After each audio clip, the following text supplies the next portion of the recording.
ये स्टडी में आप सबका स्वागत है फिर से एक नई उमंग के साथ एक नए लेसन के साथ। आज की क्लास है व्हाट के बारे में।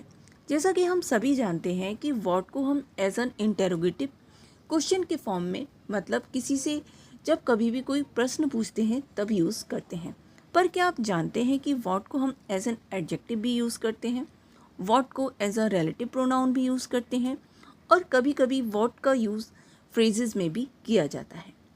आज की क्लास में आप व्हाट के इन सभी यूजेस को सीखने वाले हैं and also I will give you 2 to 3 examples of each. So without waste our time, here we go.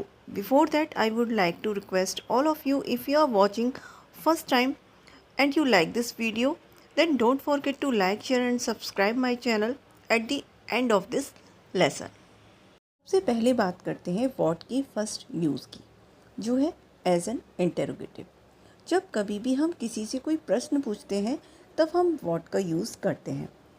What की हिंदी मीनिंग होती है क्या, और जब कभी भी किसी से कोई प्रश्न पूछते हैं तो इसके लिए इसका स्ट्रक्चर होता है what plus helping verb. Verb tense के अकॉर्डिंग कुछ भी हो सकती है, is, am, are, was, were, will, has, have, had, do, does, did, कुछ भी हो सकती है। इसके बाद सब्जेक्ट और इसके बाद main verb plus other verb.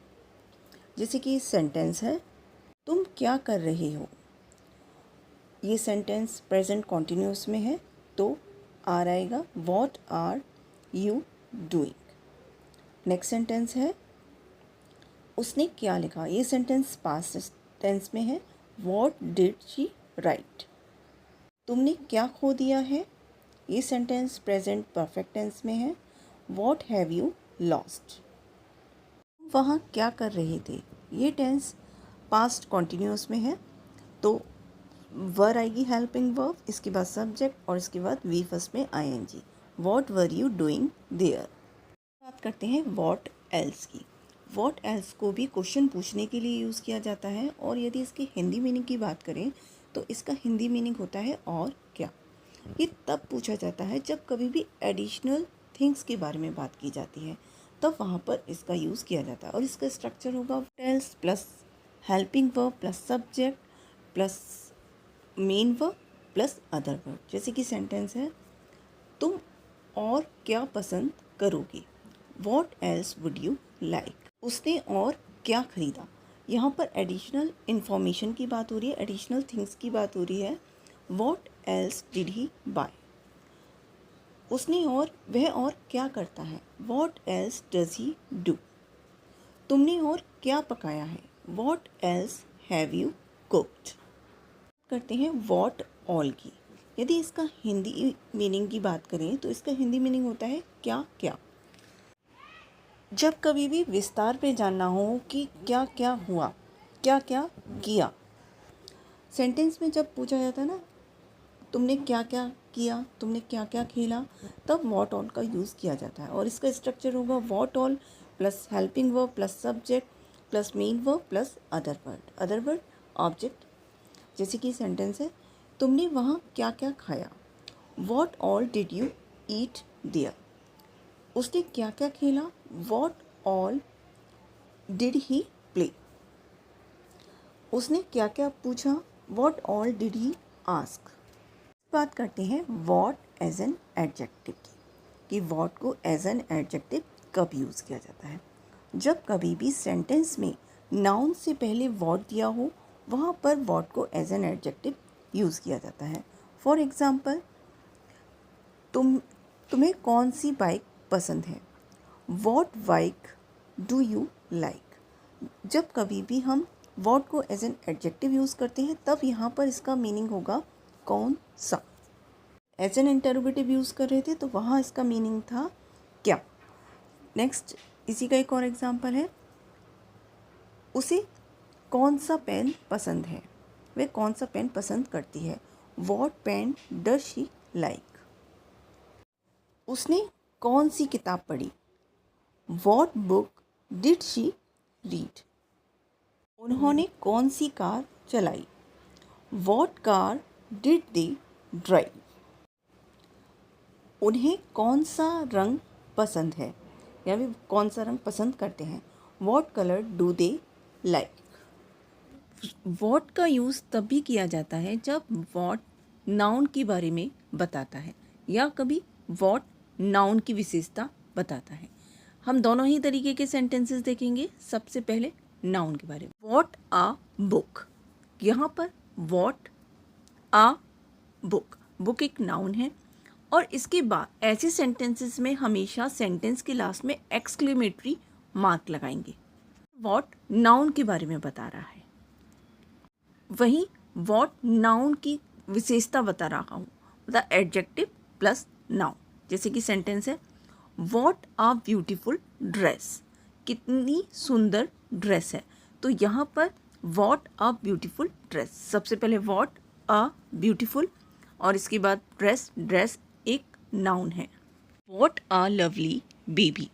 तक आपने सीखा कि वॉट को एज एन इंटरोगेटिव कब यूज़ करेंगे, किस तरीके से यूज़ करेंगे, वॉट को एज एन एडजेक्टिव कब यूज़ करेंगे और वॉट को एक्सक्लेमेटरी सेंटेंसेस में किस तरीके से यूज़ करेंगे, उसका मीनिंग क्या होगा।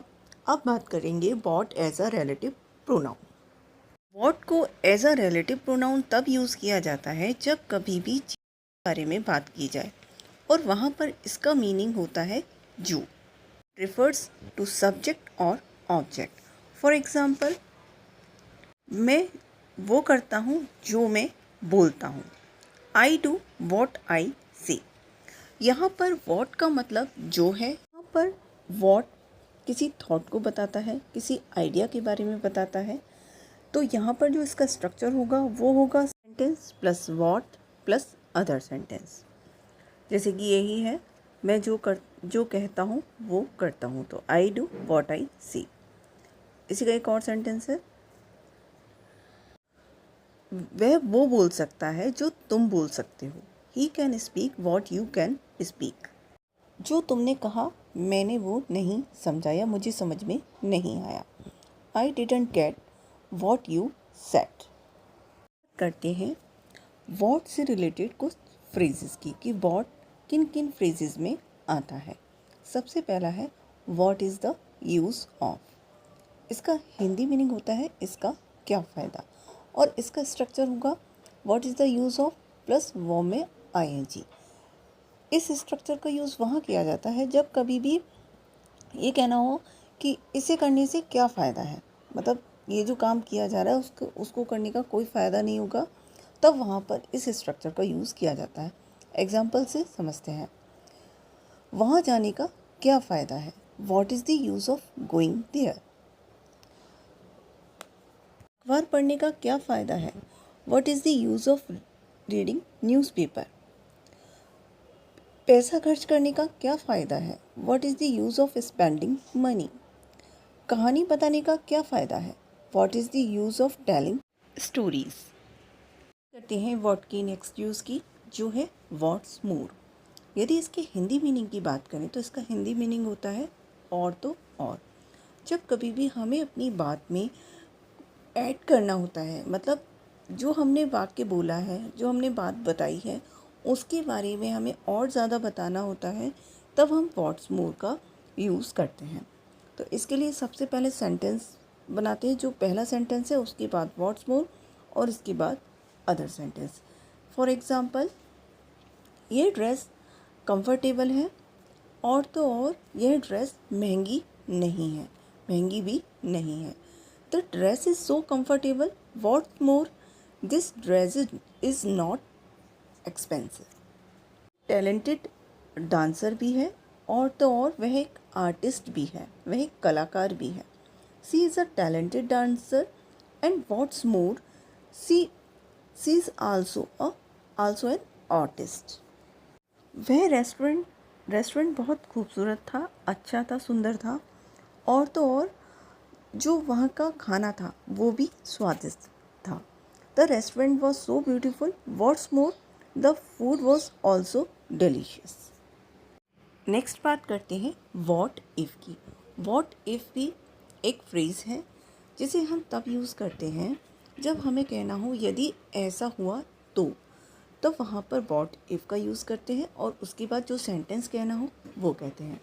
फॉर एग्ज़ाम्पल, अगर वह लेट आए तो what if he comes late. बोलते हैं ना ऐसे कभी कभार हम सेंटेंसेस, अगर ऐसा हुआ तो, अगर बारिश हुई तो, अगर अगर वह वहाँ ना जाए तो, इस तरीके के सेंटेंसेस में वॉट इफ़ प्लस सेंटेंस का यूज़ किया जाता है।